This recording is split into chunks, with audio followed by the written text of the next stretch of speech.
Bienvenue dans Smart Bourse, votre émission quotidienne pour rester à l'écoute des marchés sur Bismart for Change. Chaque jour à 17h si vous nous suivez en direct, à la télévision, via vos box. Émission que vous retrouvez chaque soir en replay sur bismart.fr ou encore à l'heure qu'il vous plaira en podcast sur l'ensemble de vos plateformes préférées. Au sommaire de cette édition ce soir, une semaine qui démarre et qui sera marquée évidemment par de nouvelles décisions de politique monétaire, en l'occurrence celle très attendue de la Réserve fédérale américaine qui va entrer dans le jeu des baisses de taux. De quelle manière la Fed va-t-elle entrer dans le jeu des baisses de taux? C'est toute la question qui se pose aujourd'hui, alors que le marché a toujours des attentes très ambitieuses, agressives peut-être, en matière de réglage des politiques monétaires. On notera que le dollar a continué de s'affaiblir un petit peu contre le yen, avec un dollar yen qui a cassé le niveau de 140 ces dernières heures. Et puis, côté macro, la Réserve fédérale américaine, les investisseurs auront pris connaissance encore de quelques données lourdes avant la décision de mercredi soir, avec en l'occurrence la publication attendue demain des ventes au détail, le consommateur américain aux États-Unis, ainsi que de la production industrielle américaine. Voilà donc pour le programme de cette semaine sur les marchés, qui sera également une semaine technique, avec une échéance trimestrielle qui nous attend ce vendredi, et l'expiration de différents produits dérivés sur indices entre autres, avec un mois de septembre toujours pénalisé par une saisonnalité dite négative et un marché qui reste quand même un peu stressé, moins que ce qu'on a vu début août bien sûr, mais qui reste quand même relativement fébrile, y compris sur les marchés actions, avec des phénomènes de yo-yo. On a vu la semaine dernière la tech américaine se reprendre vivement, alors qu'elle était un peu moins en grâce les semaines précédentes. L'Europe également a signé une semaine positive, mais reste en retard par rapport au rattrapage des actions mondiales ou des actions américaines. Quel est l'état des lieux qu'on peut dresser de ces marchés? Nous en parlerons bien sûr avec nos invités dans quelques instants. Et puis dans le dernier quart d'heure de Smart Bourse, focus thématique ce soir sur le thème du bien-être animal. C'est Ronnie Michali, le président de Galilée Asset Management, qui sera avec nous en plateau à partir de 17h45 pour revenir sur ce thème d'investissement.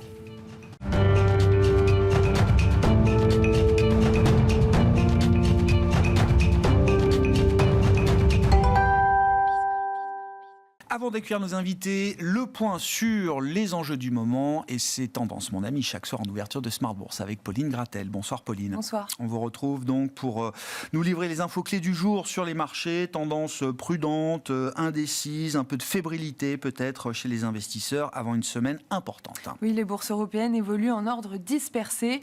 Les investisseurs ont les yeux rivés sur la réunion de la Réserve fédérale qui commencera demain et surtout sur la décision monétaire qui interviendra mercredi. En attendant, l'heure est à la prudence. Bon, peu de mouvements sur les indices actions, peu de mouvements a priori également sur les marchés obligataires, Pauline. Oui, le rendement de l'obligation américaine à 10 ans est stable autour de 3,65%. Le rendement de l'obligation allemande à 10 ans se situe entre 2,10 et 2,15% aujourd'hui. À noter, sur le marché des changes, le yen continue de s'apprécier avec une parité dollar-yen qui est passée sous la barre des 140 pour la première fois depuis juillet 2023. Au-delà de la Fed, la Banque du Japon se réunit également en fin de semaine.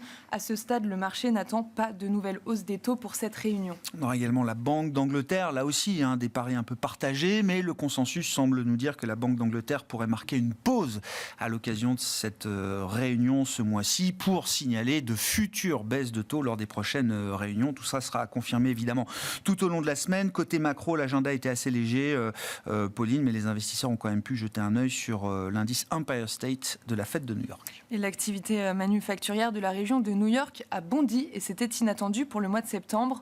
L'indice manufacturier ressort à 11,5, nettement supérieur à celui du mois précédent et au-delà des attentes des analystes. La forte hausse du jour sur le marché parisien est à mettre au crédit du titre Rexel. Le fournisseur de matériel électrique est leader du SBF 120 et du SRD. Le titre gagne 10% après avoir rejeté une offre non sollicitée du groupe américain QXO de près de 8,5 milliards d'euros.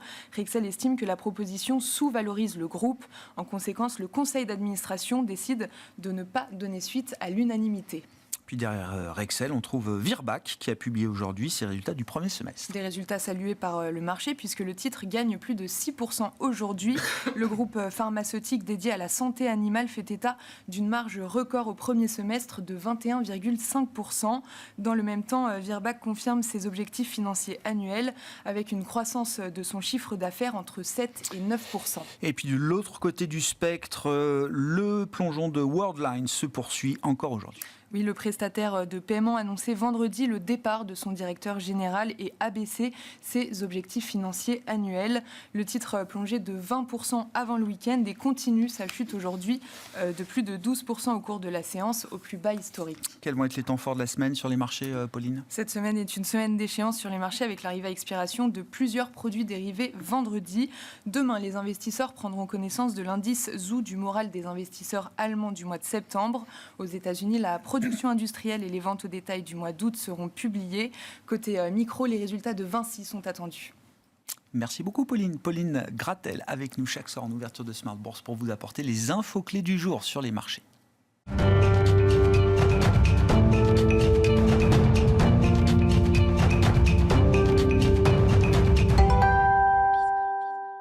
Trois invités avec nous chaque soir pour décrypter les mouvements de la planète marché. Gilles Etcheberry-Garay est avec nous, président et directeur des investissements d'Elcano Asset Management. Bonsoir Gilles.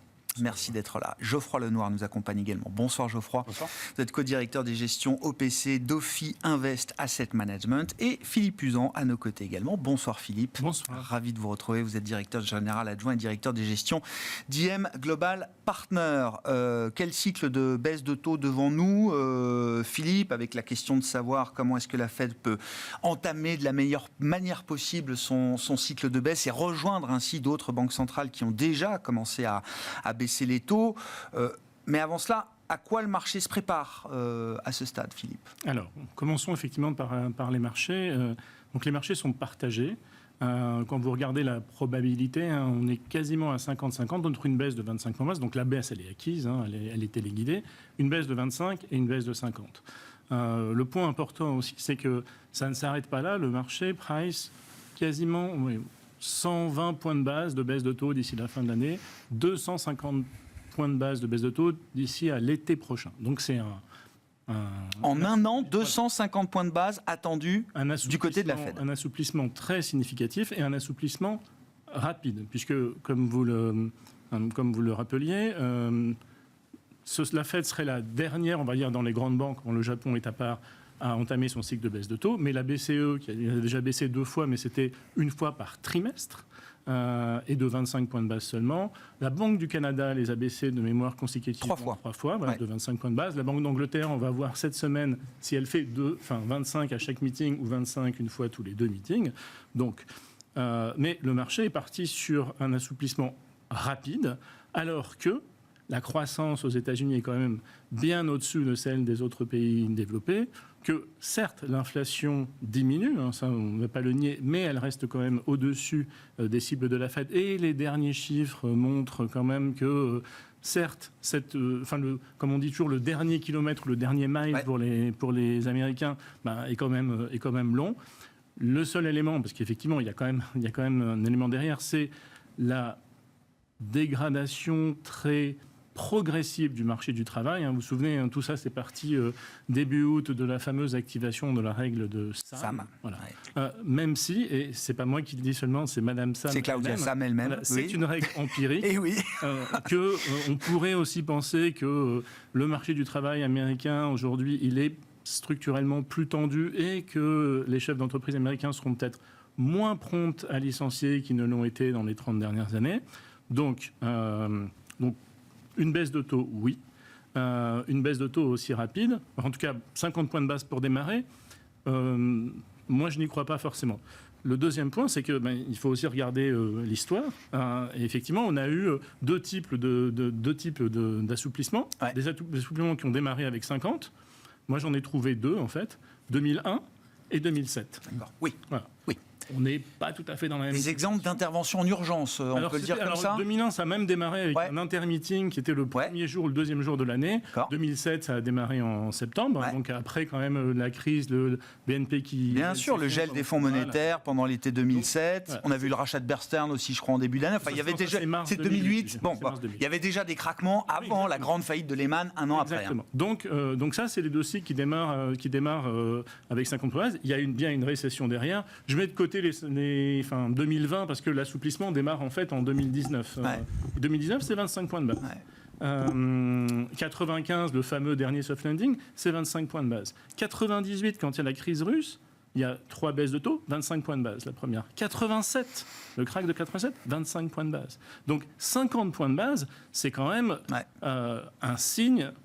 Historiquement, ça reste un signal négatif. Donc moi, je souhaite bon courage. Je ne dis pas qu'elle ne le fera pas, puisque manifestement, l'article du Wall Street Journal de vendredi dernier... a fait tourner un peu les choses. Fait tourner les choses et laisse penser que le débat, en tout cas, est plus ouvert qu'il ne semble. La question étant, est-ce qu'il y a une bonne manière de présenter une baisse de 50 points de base dans le monde de 2024? En tout cas, ça me paraît pas facile de dire on est tellement confiant dans notre scénario de soft landing qu'on commence par 50 points de base. Comment vous expliquez, Geoffroy, que le marché soit aussi partagé, aussi indécis sur une décision de politique monétaire? On parle de la Fed, on parle de banquiers centraux qui ont quand même tout le loisir de s'exprimer autant qu'ils veulent généralement, en dehors des quelques jours précédant le meeting. Bon, et pour autant, on ne sait pas ce que mercredi soir, ce qui sera décidé par la Réserve fédérale américaine. Oui, c'est vrai que c'est assez étonnant d'être aussi proche d'une réunion importante comme ça de la Réserve fédérale américaine et d'avoir autant d'incertitudes. Alors ça, je crois que c'est encore plus que 50-50. Je crois que le marché anticipe presque c'est majoritaire. 60% une baisse de 50 points de base. Les 50 BP ont pris la corde. Et la Fed n'a jamais fait l'inverse de ce qui était prévu depuis 2015, la seule dernière fois où la Fed, où ça s'est mal passé. À 2 jours d'un meeting, si le marché donne une probabilité, la Fed ne va jamais contre. Jamais. La Fed en 2015, la dernière fois, ça s'est mal passé. Depuis, elle n'a plus jamais refait. Aujourd'hui, le marché est dans le camp des 50 points de base. C'est ça qu'il faut avoir en tête. Et on est à 2 jours, comme vous l'avez dit, de la décision. Et si la Fed est dans le camp des marchés, elle fera 50 points de base. Bon, on verra mercredi soir. Je veux pas vous... Par contre, je rejoins ce qui a été dit. C'est vrai que c'est assez étonnant de se dire que la Réserve fédérale va baisser, ou risque de baisser, de 50 points de base. Vu les conditions économiques, le niveau de croissance aux États-Unis, le marché de l'emploi. On pouvait s'alarmer sur le marché de l'emploi, mais c'est vrai qu'on est à 4,2% de taux de chômage. Les chiffres ne sont pas catastrophiques. Et si on regarde plus en détail ces chiffres-là, on voit que le nombre de licenciements n'augmente pas. En fait. Non. C'est vraiment la partie immigration et nouveaux entrants sur le marché du travail qui fait que ce taux de chômage augmente. C'est l'offre. Voilà. C'est un problème d'offre. C'est vrai que, vu comme ça, on se dit, mais il n'y a pas péril dans la demeure. Certes, il va falloir ajuster ces taux directeurs et retourner sur les taux, on va dire, les plus neutres. Oui. Peut-être autour de 3% horizon 2025, fin 2025 ou mi-2025. Mais on se dit qu'il n'y a pas urgence à baisser très rapidement les taux, ou alors c'est qu'il y a quelque chose que voit la Réserve fédérale que les investisseurs ne voient pas. Et c'est vrai qu'à ce niveau-là... J'ai deux remarques par rapport à ça, mais qui sont des remarques d'un observateur de marché qui suit la vie des marchés depuis une bonne quinzaine d'années maintenant. Alors, j'entends souvent l'argument, si la Fed nous surprend, c'est que la Fed a vu quelque chose qu'on ne voyait pas. Bon. Il y a quand même beaucoup d'institutions bancaires ou autres qui ont, peut-être qu'elles n'ont pas la finesse d'analyse de données que peut avoir le staff de la Réserve fédérale américaine. Mais quand même, j'ai quand même l'impression que beaucoup de gens se penchent sur tous ces indicateurs économiques du marché du travail de manière aussi pointue, aguerrie que peuvent le faire des économistes de la Réserve fédérale américaine. J'entends les perspectives historiques que nous rappelait Philippe Uzan. Quand on a démarré avec 50 points de base, c'était jamais dans des conditions très positives, très favorables. Néanmoins, on a quand même des taux directeurs réels qui sont élevés, encore très élevés aujourd'hui, dans une économie qui se porte bien, mais dont on sait que la trajectoire est plutôt celle d'un affaiblissement. Et si l'idée reste de poursuivre la chimère du soft landing, on sait que le timing est important dans cette affaire et qu'il y a aussi des délais de transmission de politique monétaire qu'on a vécu dans le sens de la montée, mais qu'on vit aussi dans le sens de la descente. Et je me dis que argumenter que 50 BP, ça permet d'assurer au maximum et de garantir l'état de l'économie américaine aujourd'hui, c'est-à-dire très bon, 4,2 de taux de chômage, un consommateur qui continue de consommer, etc. Je je me dis que c'est peut-être pas un mauvais message que la Fed enverrait mercredi soir au marché. J'ai du mal à imaginer que ça ne puisse être qu'un mauvais message. C'est la fameuse fonction de réaction des banques centrales. Et c'est vrai que quand on parle de fonction de réaction des banques centrales, on sait que la Réserve fédérale est toujours plus réactive, plus dynamique que les autres banques, et notamment que la Banque centrale européenne. Donc on se dit que la Banque centrale européenne... Quand j'entends les critiques qu'on fait à la BCE, je me dis, une Fed qui ferait 50 BP, en quoi ce serait mal, quoi? Par rapport à ça, finalement, la Réserve fédérale peut surprendre davantage que la Banque centrale européenne. Si la Banque centrale européenne faisait 50 points de base le mois prochain, ça serait assez surprenant. La Réserve fédérale américaine, ce qui est un petit peu plus embêtant, c'est sur le message qui n'a pas été clarifié jusqu'à présent et qu'on est toujours sur cette incertitude-là. Et c'est vrai qu'on se dit, pourquoi aller trop vite alors que l'inflation reste élevée, la croissance reste plutôt correcte? Pourquoi pas faire un premier pas de 25, voir ce qui se passe? Je rappelle que la prochaine réunion sera à 2 jours d'intervalle avec les élections américaines, qui pourront également faire encore 25 ou 50. Il y aura encore peut-être une incertitude à ce niveau-là. Et puis encore une réunion au mois de décembre. C'est vrai que sur la fin d'année, le calendrier, avec les échéances, les réunions des banques centrales, il y a une incertitude qui se crée là. Maintenant, c'est vrai que notre vision chez Ophi Invest, c'est de se dire que pourquoi pas qu'il y ait une accélération, mais pourquoi en fait commencer rapidement tout de suite. J'entends. On est plutôt partisan du 25 points de base, même à 2 jours, on prend, on assume cette vue. Beaucoup réfléchissent aussi avec le schéma qui a été appliqué dans les hausses de taux. Donc je rappelle, on commence en mars 2022 à 25, ensuite on va assez vite sur 50, je crois dès la hausse de taux suivante c'est 50, et puis arrive le mois de juin 2022 où Jérôme Powell, à 1 semaine ou 10 jours du meeting, je crois, signale le rythme de 50 comme étant le bon, et entre-temps, article du Wall Street Journal, le journaliste du Wall Street Journal qui suit la Fed, Nick Timiraos, etc., nous dit ce ne sera pas 50. Après discussion avec les membres informés de la Réserve fédérale américaine, ça penche plutôt pour 75 et la Fed fait 75. Tout le monde a cette mécanique en tête qui date d'il y a 2 ans en l'occurrence. Non, mais c'est sûr. Le rôle de Timiraos, c'est vraiment d'être. Donc c'est le journaliste, porte-parole officieux Banque centrale Fed du Wall Street Journal. Voilà, et porte-parole officiel quasiment de. Porte-parole, oui. Enfin, il fait son job. Il fait son job. Il a un accès privilégié et il en fait profiter tout le monde. Ses lecteurs. Non, je dirais qu'il y a 2 choses. Je suis d'accord sur ce qui a été dit sur l'économie et que la Fed probablement ne doit pas faire 25. Après, il y a quand même un loup dans la bergerie et je 2 remarques. 1, la Fed, elle se trompe régulièrement. Elle s'est trompée en 2008, elle s'est trompée justement dans ces périodes-là. Elle a tendance à se tromper et elle le sait aussi. 2, il y a quand même un loup dans la bergerie qui est le marché de l'immobilier américain, qui est en train de très sérieusement se retourner en termes de prix, du fait de la baisse des taux, paradoxalement. Les prix remontent? Non, les prix baissent. Ah, les prix baissent. Pourquoi? Parce que les volumes arrivent, les taux baissent, les mortgages sont à nouveau disponibles, et les volumes arrivent et actent une baisse des prix. Et il y a quand même, comme dirait pour citer Sherlock Holmes, il y a un chien qui n'a pas aboyé durant les 2 années qui viennent, c'est l'immobilier américain. Avec les taux à 7%, il aurait dû être envoyé dans le décor, et ça n'a pas été le cas. L'emploi est resté. Et là, la crainte, à mon avis, sous-jacente de la Fed, c'est qu'on ait un dérapage très fort sur l'emploi immobilier américain. Dans la construction? Dans la construction, qui fasse un peu s'effondrer un château de cartes. Domino. Domino sur le chômage et sur la consommation. L'autre effet domino, c'est l'effet de richesse. Je veux dire, on voit bien que l'effet de richesse tient, et à travers les prix de l'immobilier, c'est un élément important de l'effet de richesse. Donc, moi, je pense que ce qui inquiète la Fed, très fortement, et qui l'incite à faire quelque chose qui n'a pas vraiment de sens, on est d'accord, au vu de... Non, oui, vu comme ça, effectivement, on est encore à 3% de croissance au T2, c'est vrai que c'est... On a vu aussi les vient de taux les taux réels sont à quoi? 1,60 encore aujourd'hui? Oui, mais l'économie américaine n'est pas faite pour des taux réels aussi élevés, ça c'est clair. Mais on a vu qu'en 0,50, ça a toujours été 2001, c'est 2007, on a noté aussi, c'est quand même pas des choses très favorables en termes d'historique. Voilà, mais si elle fait ça, je pense que ce qui l'inquiète, c'est ce qui se passe dans l'immobilier. On voit sur les zip codes, enfin sur les codes de l'Arizona, du Floride, tout ça, on voit des choses, des baisses de 10, 15, 20% sur l'immobilier, parce que les taux qui étaient à 7% avaient bloqué le marché. Le marché se débloque et là, il y a des vendeurs énormes. Et j'ajouterais effectivement que l'autre point, c'est l'effet de richesse qui est lié à ça et qui aussi, je pense, inquiète la Fed. Et donc, elle ne veut pas prendre de risques, qu'il y a un dégonflage de la consommation et essaie de de tenir au moins jusqu'en plus novembre. En plus, il y a le Trésor derrière qui a quand même un biais assez fort par rapport au mois de novembre, qui aimerait que tout ça tienne. Oui. Puis il va falloir rallonger un peu la maturité des émissions du Trésor, etc. Il y a plein d'enjeux lourds qui arrivent aussi du point de vue du marché des treasuries américains. Voilà, dernier point, la Fed a perdu son combat contre le Sénat, contre le Congrès. Je veux dire, le déficit américain est hors de contrôle. Personne n'a envie de le contrôler. Et quelque part, la Fed ne peut pas, soit elle monte vraiment ses taux pour dire arrêtez de faire autant de déficit, soit aujourd'hui elle accommode et elle a choisi d'accommoder. Pour moi, voilà. Philippe. C'est un point parce que, pour moi, ça fait la transition avec la question des élections. Si vous avez dans 2 mois, on va dire, et je pense que c'est un scénario qui est tout à fait possible, Trump à la Maison-Blanche et le Congrès qui reste à majorité républicaine comme il l'est aujourd'hui.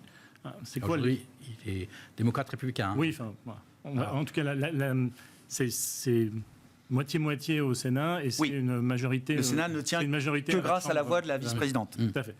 Mais donc, si le vice-président est républicain, ça bascule. Et il y a beaucoup plus de sièges de sénateurs démocrates à renouveler. Que de sièges. En gros, les républicains, ils sont déjà. Il y a plus de risques pour les démocrates au Sénat que les républicains. Voilà. Donc.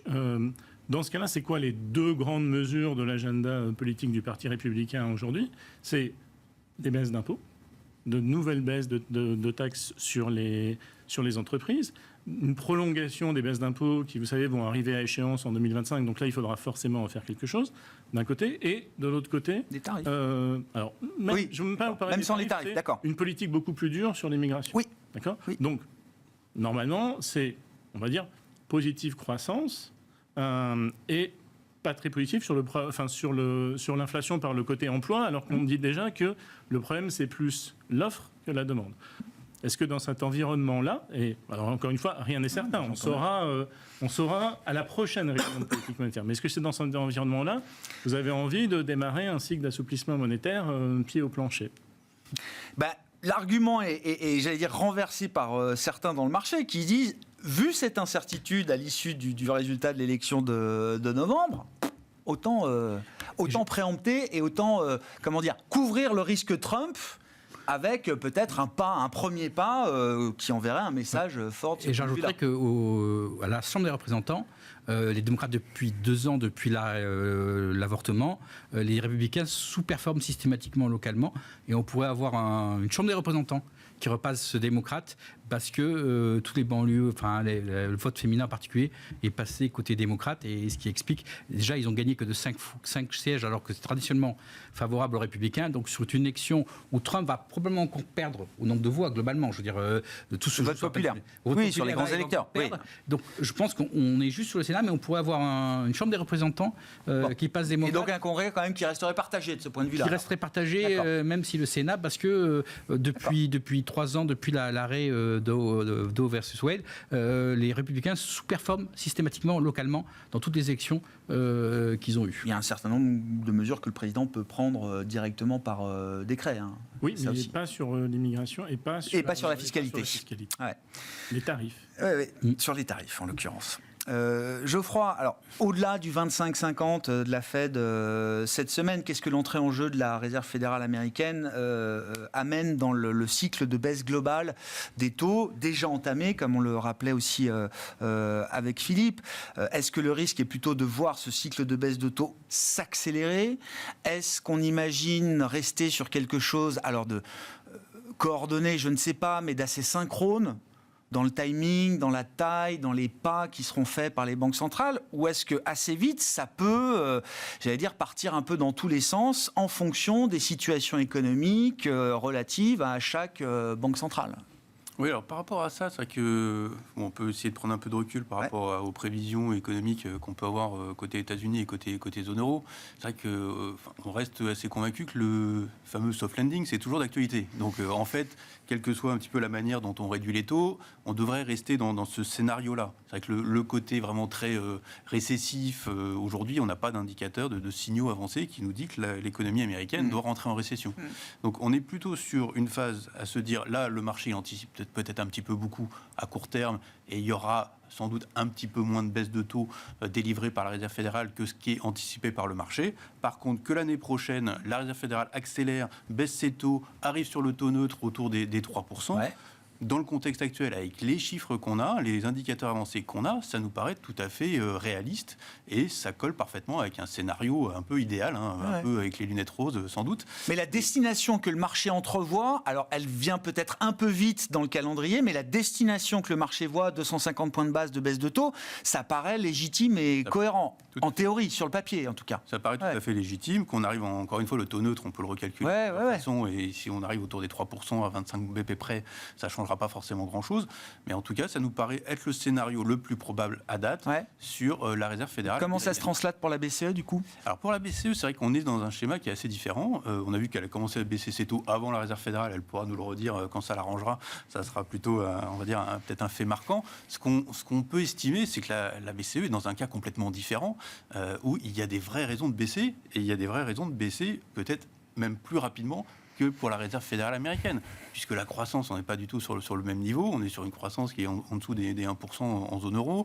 même si on est dans un schéma où on est censé repartir un peu plus fort l'année prochaine sur la croissance, on a une croissance faible, on a une inflation qui est déjà, on va dire, quasiment sur la cible de la Banque Centrale Européenne. Parfois en dessous. Même parfois en dessous, ça se voit en France, dans d'autres pays. Il n'y a pas de raison de maintenir les taux sur ces niveaux-là pendant très longtemps.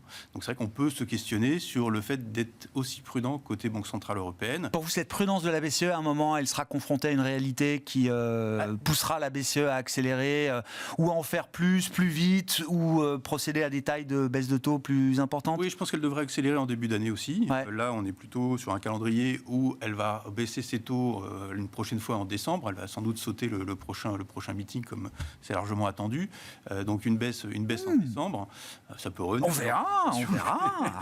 Ceci, si les anticipations reviennent un petit peu moins fortes sur la Fed, ça paraîtrait étonnant qu'elle revienne sur la BCE de façon un peu opposée. Donc, par contre, qu'elle accélère en début d'année avec des nouveaux chiffres de croissance et d'inflation à la prochaine révision qu'elle nous donnera, ça me paraît assez cohérent.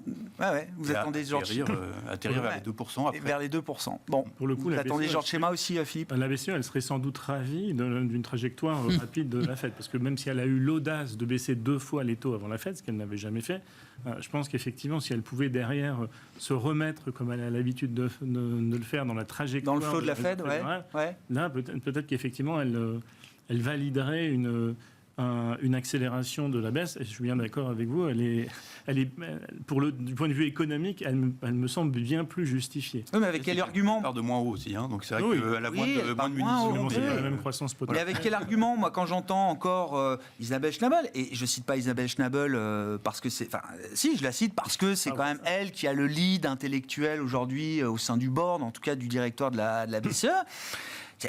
J'ai bien conscience, j'imagine bien qu'elle a conscience des risques dans les deux sens, mais le seul risque qu'elle évoque, c'est celui de la persistance de l'inflation dans les services, du risque encore sur les salaires, etc. Enfin, c'est la seule partie du risque sur laquelle elle se focalise aujourd'hui. Oui, mais elle a pris un lead intellectuel à juste titre dans une période où effectivement le combat c'était l'inflation. Si le principal risque ça devient la croissance, est-ce que le lead peut pas bouger ? L'équilibre peut changer au sein de la Banque centrale. Oui, et puis il y a un écart de perception sur l'Europe quand même. On a quand même un paradoxe en 2023, c'est qu'on a le cœur en 2023 en panne, France, Allemagne, et la périphérie qui fonctionne bien, Espagne, Italie, même la Grèce. Voilà, donc on a quand même une perception un peu biaisée de la croissance européenne, ou la zone euro plus exactement, parce qu'on a quand même un cas qu'on n'avait jamais connu depuis le début de la construction européenne, où les deux économies majeures sont en panne pour des raisons un peu différentes, même franchement différentes, et tout le reste fonctionne quand même plutôt bien. Et ça, c'est aussi, je pense, ça perturbe un peu les habitudes de raisonnement et à la BCE et dans le commentariat de la BCE, parce que c'est un cas de figure qu'on n'a pas l'habitude. Non, je vous confirme. Et c'est un schéma qui est amené à se prolonger. Est-ce que ça se traduit même dans des stratégies d'investissement, de se dire, tiens, sur des classes d'actifs, alors je sais pas, obligataires, actions, je vais privilégier peut-être un peu plus que d'habitude la périphérie de la zone euro pour être un peu moins présent peut-être sur le cœur de la zone euro, Allemagne, les bourses France. du Sud ont bien marché. Oui, mais le DAX est aussi au sommet. BTP italien à remplacer un peu la Mais ça l'OAT. continue, ça se transcrit dans vos stratégies aussi. C'est ce qu'on a fait, nous, on a Gilles parlé en juillet, au moment de l'élection, on a dit qu'il ne peut pas y avoir de problème dans la zone euro. Si la France a un problème, l'Italie en profite, et vice-versa. Et donc, Pourtant, Dieu sait s'il peut y en non, avoir mais plus non, que deux. non, parce que la zone euro était une zone en excédent d'épargne. Oui. Donc, si on a un problème, c'est un problème localisé avec globalement un système qui est en excédent. Donc, s'il y a un problème, si personne ne veut de BTP, bon, on va prendre l'OAT plus que d'OAT. Si on veut moins d'OAT, il faut prendre plus de BTP. D'accord, Je veux dire, binaire, c'est assez binaire. Donc, on a eu ce phénomène. On a les bourses du Sud. Et ça continue. Enfin, Oui. c'est des positions qu'on a envie de garder, y bah oui, compris parce que- dans ce schéma Elles viennent de d'accommodation loin. ou de réglage de la politique monétaire. Elles viennent de loin. Je veux dire, elles viennent aussi de pays économiques qui ont quand même beaucoup souffert et qui. confirme. Et à contrario, à France, le luxe, tout ça, on voit bien que c'est des choses qui souffrent un peu de. Qui ont pris Alors, un peu de retard. Après, il y a aussi l'enjeu chinois. On n'a pas parlé parce que, en fait, les économies qui souffrent le plus sont, même si l'Italie est comme liée, sont des économies qui sont comme très liées à la Chine, directement et indirectement, et qui donc, que ce soit industriellement ou le luxe, et donc, voilà, aujourd'hui, on a aussi une problématique chinoise qui touche plus le centre de l'Europe que la périphérie. Mais pour revenir sur la Fed, je veux dire quand même une chose. La semaine dernière, on a mis fin à la plus longue inversion de courbe de l'histoire. La courbe. Et c'est quand même quelque chose qui arrive systématiquement avant les récessions. Et on dit que les obligataires sont plus intelligents que les autres, enfin, sont mieux macroéconomistes que les autres. Je veux dire, c'est quand même quelque chose qui est marquant d'avoir le fait que la plus longue inversion de taux de l'histoire, 2 ans, 10 ans américain, vient s'inverser. Généralement, ça se repentifie même très violemment au moment de la récession. Oui, c'est ce qui. Donc ça veut dire quoi Non, mais je veux dire, le risque. Le mouvement de pontification, il est. Pour nous, il va s'accentuer. Ouais. La question, c'est le rythme. Mais la question, ça veut dire que c'est quand même, on a entre la repontification, la règle de Sam, on a quand même pas mal d'indicateurs économiques, même si on ne voit pas, je suis d'accord avec ça, on ne voit pas une économie américaine, on a des salaires, on a des choses qui progressent, mais on sent qu'il y a une fragilité sous-jacente, et en tout cas, il y a des indicateurs non directs qui nous donnent, qui se mettent au rouge, qui généralement se mettent au rouge avant des récessions. Je sais pas. Et donc- l'ISM manufacturier est resté sous les 50 pendant combien de mois et de trimestres Oui, les choses depuis peuvent 2 marcher, ans, l'immobilier, voilà. Mais en La tout cas, courbe est restée inversée pendant combien de temps ce que nous, on pense, c'est que ça peut basculer très vite. Ça peut basculer très vite de l'un à Le l'autre. côté non linéaire. Il y a un côté non linéaire, de rupture dans le système, sur l'immobilier, sur l'effet de richesse, sur ça, qui fait que on voit rien jusqu'au moment où c'est un peu comme sur le subprime. Si vous écoutez le subprime il y a 2 ans, il y avait des gens qui 2 ans avant disent ça va éclater, et puis du jour au lendemain, tout le monde a vu le problème et on a eu une accélération. Et nous, le risque non linéaire, clairement, c'est ce qu'on voit à travers ces indicateurs-là, le risque non linéaire. Bon, sur la pente de la courbe des taux, qu'est-ce que vous dites, Geoffroy? Vous venez du monde obligataire. Quelques années gérant obligataire.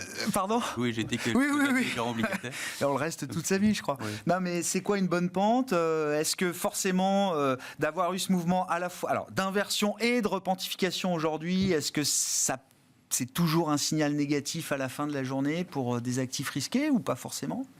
En fait, il y a plusieurs lectures. Oui.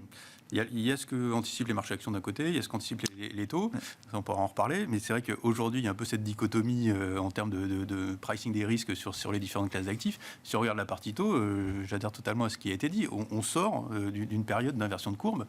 On a toujours dit que l'inversion de courbe, c'était un signal avancé d'une récession. Voilà. Aujourd'hui, il y a quelques exemples historiques qui nous montrent que ce n'est pas toujours le cas, et on est peut-être dans ce cas-là, hein, ça en a tout l'air. Aujourd'hui, cet indicateur-là, en tout cas, n'est plus inversé. Le 2 ans, 10 ans américain n'est plus inversé. Il y a 7-8 BP. Hein. Oui, c'est ça. Je veux dire, c'est zéro. Quoi. C'est l'épaisseur du trait. On n'est plus très loin. Après 2 ans, voilà. Et côté Europe aussi, hein, c'est un peu le même schéma. Hein, si on regarde la swap, ou la courbe française, c'est peut-être un cas à part. Mais dans l'ensemble, c'est vrai que la courbe qui se repentifie, ça peut être interprété comme un bon signal. Hein, ou alors on se dit qu'il y a un retard au niveau du signal sur la récession, ce qui n'est pas notre scénario, hein, encore une fois. C'est vrai qu'on reste sur des anticipations de croissance qui se tiennent. Alors, côté taux, c'est vrai que ce qui peut aujourd'hui être intéressant à suivre, c'est... Et puis aussi par rapport à la Banque Centrale Européenne, on se dit finalement les taux ils sont à peu près au niveau auquel ils devraient être. Donc si la Banque Centrale baisse ses taux plus ou moins vite, c'est pas pour ça qu'il y aura forcément beaucoup de variations. Il y aura peut-être un peu de pontification, mais le 10 ans allemand qui est autour des 2,10, 2,15, Il peut peut-être même remonter un petit peu, retourner vers la zone des 2,30, 2,40. C'est vrai que pour nous, c'est un peu le point où il faut être long duration sur cette zone-là. Très intéressant. Même s'il y a une asymétrie, on le voit bien, les risques d'avoir un événement exogène qui fasse un peu casser la machine, il augmente forcément plus le temps passe. Mais là, aujourd'hui, le pivot, c'est toujours pour nous autour des 2,30, 2,40. Et s'il y a une quantification, il viendra peut-être plus par une baisse par le bas, des par la partie courte de la... C'est un peu le même raisonnement qu'on a. Et c'est vrai qu'on voit bien que quand les cycles changent, ça peut se quantifier très vite. On peut avoir des pentes historiquement à 200 points de base de pente. C'était pas aberrant. Là, aujourd'hui, on a 8 BP aux US. Sur la France, je ne sais plus, autour des 50 BP peut-être. Ça peut se repontifier assez rapidement. Donc, c'est plutôt sur la pente qu'on va regarder ce qu'il y a à faire que sur la duration. La duration, ça peut être aussi une façon de se protéger aussi. C'est le fameux trap à liquidité ou safe haven. On pourrait se dire que les taux seraient cette classe d'actifs sur laquelle il faudra se repositionner si on imagine un risque plus fort. Il y a les matières premières, bien évidemment, il y a l'or qui en profite. Oui, ça reste des actifs de couverture également dans le cas de scénarios adverses sur le plan économique. Pour aller plus loin sur l'obligataire, ce qui est assez troublant, c'est qu'en fait l'obligataire européen se porte très très bien. C'est-à-dire si vous voyez les émissions sur le secteur privé cet été, il y a eu plus de 45 milliards d'émissions, c'est des records. J'ai l'impression que les entreprises se refinancent assez largement sur des taux qui semblent corrects pour elles et donc pour les investisseurs également.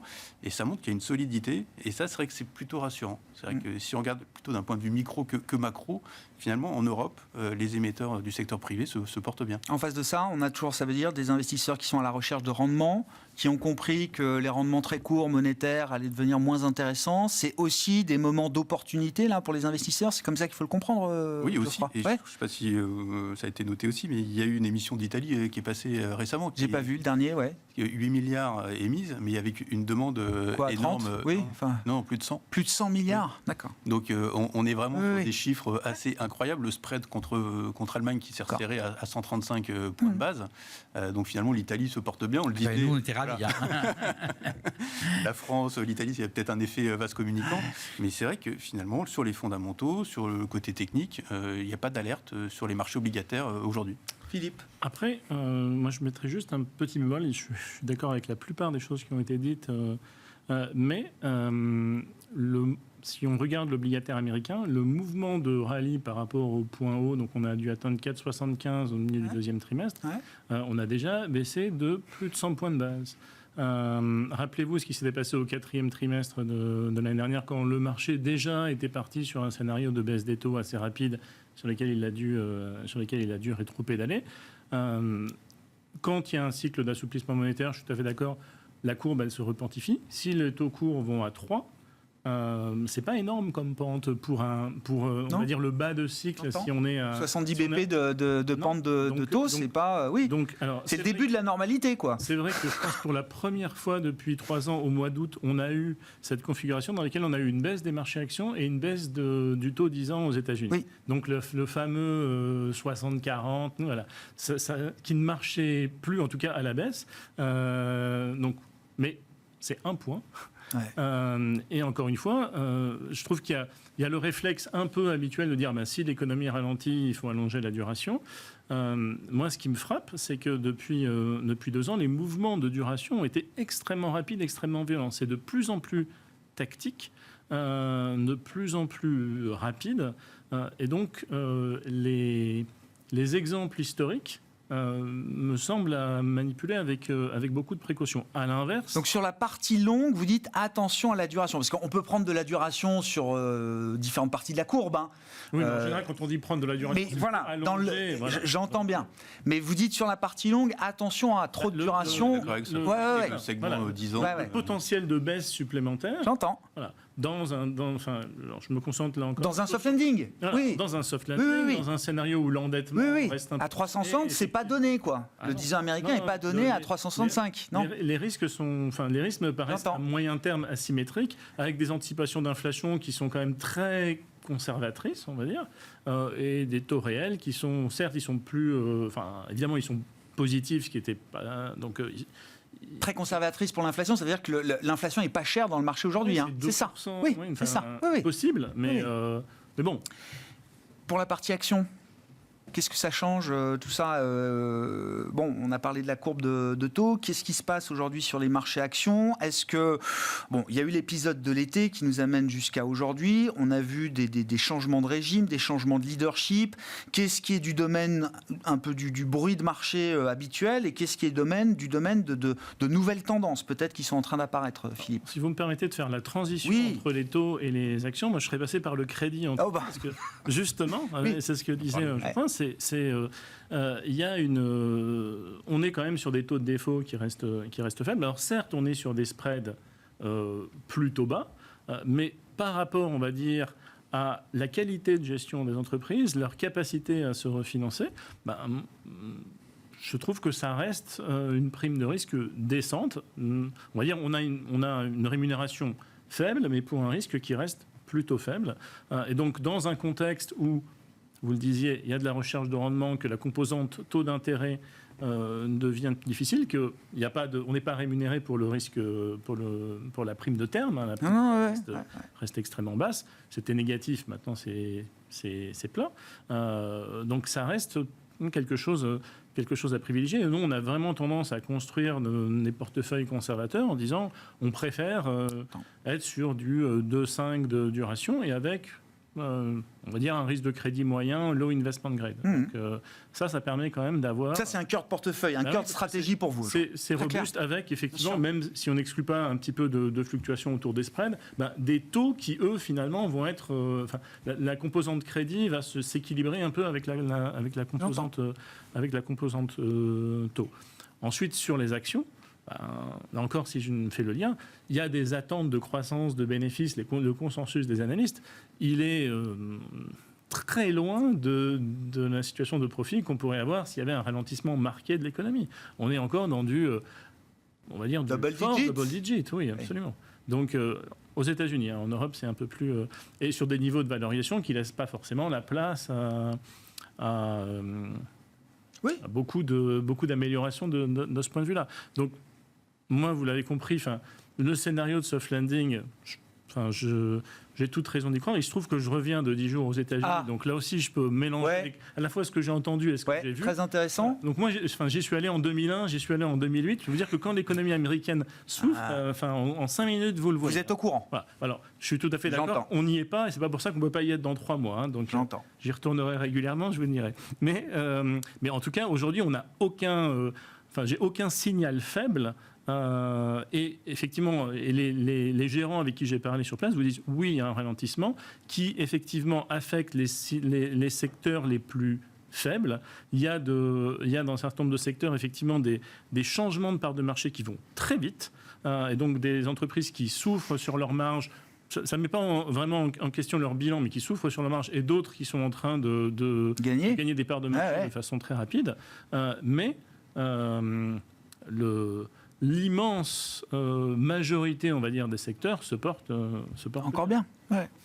Gilles, sur la partie un peu stratégie d'investissement et puis le marché action, ce qui a changé, ce qui est une tendance peut-être nouvelle aujourd'hui. La tendance nouvelle, c'est le décrochage de l'AI pendant l'été avec les autres secteurs qui font des plus hauts pendant que l'AI décroche. On a marqué un pic, le pic de la hype là est un peu passé derrière nous. L'AI c'est fini. Comme dirait. Donc, il y a ceux qui y croient et ceux qui y croient moins, vous voyez. Voilà. Mais en tout cas, en tant que valorisation. Il y a un pic de quelque chose qui est derrière nous. Et on voit de plus en plus les gens dire où est-ce qu'ils vont gagner de l'argent, ce qui est quand même le taux fondamental. Pour 200 milliards de dollars, où est-ce qu'on va gagner de l'argent ? Et je crois que, il y a eu une contre-attaque, l'AI a contre-attaqué la semaine dernière avec la valorisation de chat d'OpenAI et de ChatGPT à 150 milliards de dollars, mais c'est complètement à mon sens, c'est fictif pour essayer de maintenir l'histoire, parce que si l'histoire disparaît, les hyperscalers, comme on les appelle, n'ont plus de croissance.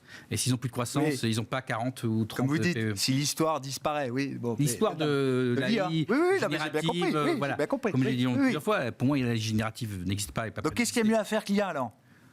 Aujourd'hui, c'est des secteurs très défensifs. On a UTT, on a même les actifs britanniques avec le Brexit qui vont mieux. Ouais. On a Positif sterling toujours. Le sterling peut continuer de s'apprécier. Parce qu'il vient de très bas, le post-Brexit. Oui, les adultes, quand nous on avait nos il a élections, 1,40. Hein. voilà, dans nos élections, en élection anglaise, les adultes sont revenus au pouvoir. Donc c'est quand même intéressant. Il y a les foncières européennes, les foncières mondiales ont eu un très bon été. Les taux baissent, elles viennent de très bas. Donc voilà, des choses comme ça. Les émergents, on a chez le Mexique, on a été un peu sur le Japon post-crise, on en est sorti parce que voilà. Donc il y a des choses à faire, mais plutôt sur le défensif. Ce sont des sous-pondérés. Nous on est long duration. État, parce qu'on pense que les spreads ne reflètent pas un risque asymétrique. Les spreads correspondent à la vision du monde actuel. Mais notre vision du monde ne prend pas le consensus, sauf ne prend pas en compte un risque de dégradation asymétrique, et ni les spreads, ni choses comme ça. Donc nous, on essaie de trouver des actifs asymétriques. Donc obligations d'État, ça marche bien. Et puis d'autres choses, l'or, mine d'or, c'est le meilleur actif depuis le début de l'année. L'or, les mines d'or, malheureusement, les mines d'or avec moins, un ça suit moins. Ça suit moins. Et là, c'est ce qu'on peut faire, mais on aimerait bien, mais la législation européenne... Et sur le Japon, le long yen, les longs yens remplacent les short yens. Comment ça se passe là? Parce que le Japon, oui, clairement. Bon, ça a été un élément de perturbation quand même. Voilà, marché, on voulait faire comme les Chinois en 2015. Ils ont pensé que passer le 1er août, ça passerait, tout le monde était ouvert des JO, que personne ne verrait. Manque de peau, ça n'a pas marché. Oui, il y a quand même un décalage très fort entre le yen qui s'apprécie et le Nasdaq qui est Topix qui continue à monter. À mon avis, ça c'est quelque chose qui ne peut pas durer. Surtout sur les actions japonaises où il y avait quand même une corrélation inverse. Yen forte, et là il y a un mystère. Le mystère devrait se résoudre dans les semaines qui viennent. Je ne dis pas comment. Geoffroy, vous reviendrez. Geoffroy, qu'est-ce qui vous intéresse dans la logique d'investissement du moment, effectivement, chez Ophi Invest AM là? Il y a pas mal de choses. Vu l'actualité qui se passe, en termes d'allocation, on va dire qu'on va regarder les actions d'un point de vue plus macro. Et on dit que vraiment à court terme, il y a cet effet saisonnalité qui est jamais très favorable aux actions au mois de septembre. Là, on a vu qu'on a eu une baisse de 4-5% qui est repartie tout de suite. Au mois d'août, on a eu le même phénomène avec une baisse assez violente qui est repartie tout de suite. On sent que dès qu'il y a des creux, c'est souvent une opportunité. Il y a encore des acheteurs. Il y a pas mal d'acheteurs. Et c'est vrai qu'on a un message de neutralité sur les actions. Et toujours, peut-être un message un peu classique, et essayer d'attraper ces baisses qui sont à chaque fois assez rapides, assez marquées. Mais ça reste une stratégie valable. Le buy the dip, comme on dit, ça reste pour vous, on reste dans un schéma de marché où on peut profiter de ces petits trous d'air, de ces accidents pour voilà, ça reste notre vision. Pour racheter. Après, c'est vrai que la trajectoire des banques centrales, et encore une fois, si ce côté un peu plus récessif devait se matérialiser, on n'aurait plus le même message. Là, aujourd'hui, on se dit que les entreprises, elles ont besoin d'avoir de la clarté, elles ont besoin d'avoir des taux qui soient plus bas, et de voir cette direction qui soit réaffirmée par les banques centrales. Il faut redonner de la confiance aux investisseurs, et si on a ça qui se met en place, on va dire que les profits des entreprises pourront peut-être être comme attendu ou pas trop loin. Si on a un message qui déçoit, c'est vrai qu'on a du mal à voir les résultats des marchés actions vraiment très en hausse d'ici la fin de l'année ou d'ici 12 mois. Donc on a une certaine prudence par rapport à ça et vraiment essayer de capter des baisses.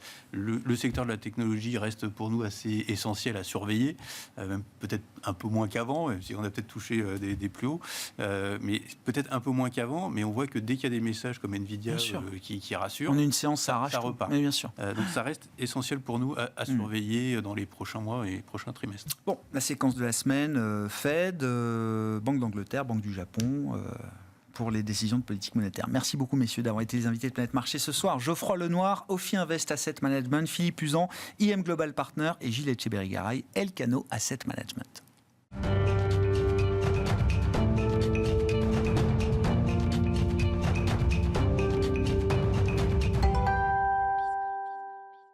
Le dernier quart d'heure de Smart Bourse, chaque soir, c'est le quart d'heure thématique. On parle justement d'investissement thématique ce soir, comme on le fait régulièrement avec Ronnie Michali, président de Galilée Asset Management, qui est à mes côtés ce soir. Bonsoir Ronnie. Bonsoir Grégoire. Merci d'être là, ravi de vous retrouver. C'est la rentrée pour nous et pour Galilée Asset Management dans Smart Bourse. En tout cas, Ronnie, je le rappelle, la règle, on passe au crible une thématique à peu près chaque mois avec vous. Vous avez un modèle de recherche propriétaire, le codex des thématiques, à travers lequel vous décryptez écouté 25 grandes thématiques d'investissement. Et donc, nous analysons ce mois-ci le thème du... Alors, vous dites Animal Wellbeing. Exactement. Je l'ai traduit, puisque j'ai trouvé quand même qu'il y avait une traduction en français qui est le bien-être animal. C'est ça, Ronny? Je ne me suis pas trompé dans la traduction. Grégoire. Oui, qu'est-ce qu'on peut dire de cette thématique, de ses fondamentaux et pourquoi est-ce qu'on en parle aussi aujourd'hui avec vous? Alors, c'est une thématique qui est chez nous dans le codex des thématiques parce que non seulement elle a des perspectives économiques, mais également en ce moment du potentiel boursier. C'est pour ça que je viens vous la présenter. Il y a une opportunité de rentrer peut-être sur cette thématique du bien-être animal. Alors qu'elle a pas mal souffert quand même pendant plusieurs années. Mais avant de regarder le potentiel boursier, il faut s'assurer que la thématique est structurelle, internationale et transversale comme d'habitude. Et on peut dire qu'elle est structurelle, non seulement parce qu'elle est portée par plusieurs mégatendances, mais aussi parce qu'elle a beaucoup de perspectives économiques dans les années futures. Alors, les mégatendances qui la portent, c'est bien sûr les évolutions démographiques. Et dans les évolutions démographiques, il y a deux drivers principaux. Il y a bien sûr la maternité-paternité qui est plus tard avec les générations, notamment Y, et qui vont se doter d'un animal de compagnie pendant plus longtemps. Et il y a Avant aussi... de faire un enfant, on prend un chien ou un chat. Voilà, c'est un peu l'idée, d'accord. On peut aussi même le garder après. Mais, voilà. Mais, par conséquence, oui. Exactement. Mais il y a également le vieillissement de la population. Et ça, c'est encore plus important, je dirais, parce que l'espérance de vie est plus longue et ce sont les seniors qui ont le plus d'animaux de compagnie. Et en plus, ils ont plus de pouvoir d'achat. Donc, potentiellement, ils peuvent en avoir un, deux, et bien s'en occuper également. Donc ça, c'est première chose, évolution démographique. Deuxième chose, c'est l'émergence des classes moyennes. Et notamment, en Chine, on a une forte croissance de l'industrie des animaux de compagnie, 27% par an quand même. Dingue. Donc voilà. On Portée de zéro, j'imagine, là-bas. Oui, c'est ça. Non, mais c'est pour montrer la croissance. Tout à fait. Donc voilà, thématique structurelle. International. Je viens d'aborder quand même déjà la Chine.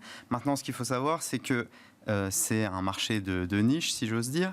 Et on a 280 milliards de dollars aujourd'hui de chiffre d'affaires de cette thématique. Donc, ce n'est pas du tout la plus grande thématique. C'est une des plus petites, peut-être même de ce point de vue-là. C'est ça. Quand on regarde le chiffre d'affaires de la thématique réalisé sur ce thème-là aujourd'hui dans le monde. Exactement. Et on verra même qu'au niveau du gisement de fonds qui traite cette thématique, c'est le plus petit gisement qu'on a. C'est étroit, bien sûr. Tout à fait. Donc, c'est quand même un taux de croissance de 5% par an du chiffre d'affaires, donc c'est 2 fois plus que le PIB mondial, mais malgré tout, c'est pas les croissances qu'on a sur la tech, etc. Donc c'est une thématique plus calme, on va dire, en termes d'investissement boursier. Ensuite, bon, il faut savoir quand même que le cycle de vie d'un animal est quand même assez important, et en Allemagne, par exemple, ils ont fait une étude qui dit que au cours de toute la durée de vie d'un labrador, on va quand même dépenser à peu près 40 000 €. Alors c'est pas l'achat qui coûte le plus cher, 1 600 €, mais c'est plutôt la nourriture, l'assurance, qui vont être des postes importants de dépenses. Ça avait une bonne dizaine d'années, c'est ça, grosso modo, en labrador, je pense. Voilà, exactement. À peu près, 40 000 €, comme ça. Okay. Et puis en France, il faut savoir aussi que plus d'un foyer sur deux a un animal de compagnie et dépense à peu près 1 000 € par an pour cet animal. Donc, voilà. Et enfin, transversal. Alors ça, c'est très intéressant parce que c'était une thématique très large, pour le coup, et très multisectorielle. On a dedans la santé, avec les labos, les biotech, les soins vétérinaires, etc. On a les ventes au détail, l'industrie alimentaire avec les fabricants de nourriture. On a le secteur des assurances, bien sûr. On a le secteur de la mode. Et maintenant, le secteur de la tech, avec les objets connectés. Je ne sais pas si vous avez vu ce qui sort un petit peu pour les animaux de compagnie. Je dois dire que non. Alors, mais j'imagine. Non, mais j'imagine, bien sûr, Ronny. Ce qu'on appelle les smart feeders. Oui. On peut planifier, distribuer jusqu'à 6 repas par jour à son animal de compagnie. Vous pouvez même enregistrer une voix pour dire à votre chien ou votre chat de passer à table. Donc maintenant, il y a des choses... que le champ des possibles est infini. Exceptionnel. Même des lanceurs de balles automatiques jusqu'à 280 €, j'ai vu sur Amazon. Donc, voilà. Pour ne pas avoir à lancer la balle 10 fois. Tout à fait. Ou alors, quand vous êtes au travail, mettons que vous êtes en plateau, vous pouvez faire lancer la balle directement. Comment tout ça se retrouve dans j'allais dire, la quantification boursière de la thématique en termes de chiffres, justement, Ronny? Absolument. Alors, c'est une thématique plus growth que value, avec une corrélation au MSCI Growth qui est plus importante. Et donc, sur les performances qu'on peut voir ici, on a principalement 3 choses à retenir. 2020, excellente performance, confinement, Covid, recherche d'animaux de compagnie pour passer le confinement, etc. Donc, belle hausse. C'était un thème Covid. Ouais, 45% de hausse en 2020, alors que les marchés sont quand même un peu perturbés cette année-là. En 2022, par contre, on a presque moins 30, avec la hausse des taux d'intérêt, et comme c'est une thématique très croissance, du coup elle pâtit de la hausse des taux d'intérêt. Et puis year to date, après une année 2023 où finalement on n'a repris que 13%, year to date ça commence à recommencer, ça commence à reprendre avec plus 10% depuis le début de l'année. Donc c'est une thématique qui a du potentiel, qui a une croissance des BPA estimée à 3 ans quand même à 15%, et qui est revenu avec un PI assez attractif. On peut le voir sur ce deuxième graphe. On était autour de 38% de PI, on n'est plus qu'à 17. Donc on est passé en dessous du MSCI World. Maintenant, ça se paye moins cher que le MSCI World. Donc voilà, c'est une thématique, pour information, où il y a beaucoup de boîtes américaines. Donc pour la construction de portefeuille, c'est important de le savoir. Et c'est une thématique qui a beaucoup de santé, énormément de santé, biotech, pharma, labo, et beaucoup de consommation de base. On parlait de Virbac tout à l'heure, valeur star française qui publiait ses résultats, spécialiste de la santé animale. Pure player, et puis Zoetis par exemple. Américain, effectivement. Qu'est-ce qu'on peut dire des quelques, rapidement, des grands points forts, des grands points faibles de la thématique aujourd'hui? Alors les points forts, sans aucune hésitation, on a le pricing power. Car on a une faible élasticité de la demande. Il y a même des études qui ont été faites où on demande aux gens, maintenant en période d'inflation, quelles sont les dépenses que vous allez finalement rogner. On a les restaurants, les cinémas qui arrivent à 75% des répondants, 70% pour les voyages, et les animaux très loin derrière l'habillement, etc., à 7%. Au même niveau que les enfants, quoi. C'est logique. Donc, malgré la baisse du pouvoir d'achat, des dépenses pour le bien-être animal qui ne diminuent pas, et voire même parfois une hausse de marge. Ensuite, on a bien sûr la baisse attendue des taux de la Fed, vous en avez parlé tout à l'heure, évidemment croissance, sur ces valeurs de croissance, mais surtout sur les biotech, etc., sur la pharma, le retour à l'investissement et à l'innovation qui est possible et qui va enfin pouvoir catalyser un point d'entrée sur cette thématique. Et enfin, on a aussi la premiumisation, avec la nourriture de plus en plus de qualité, les accessoires de plus en plus sophistiqués, on en a parlé. Donc ça ouvre le champ des possibles. Ça c'est au niveau des points forts.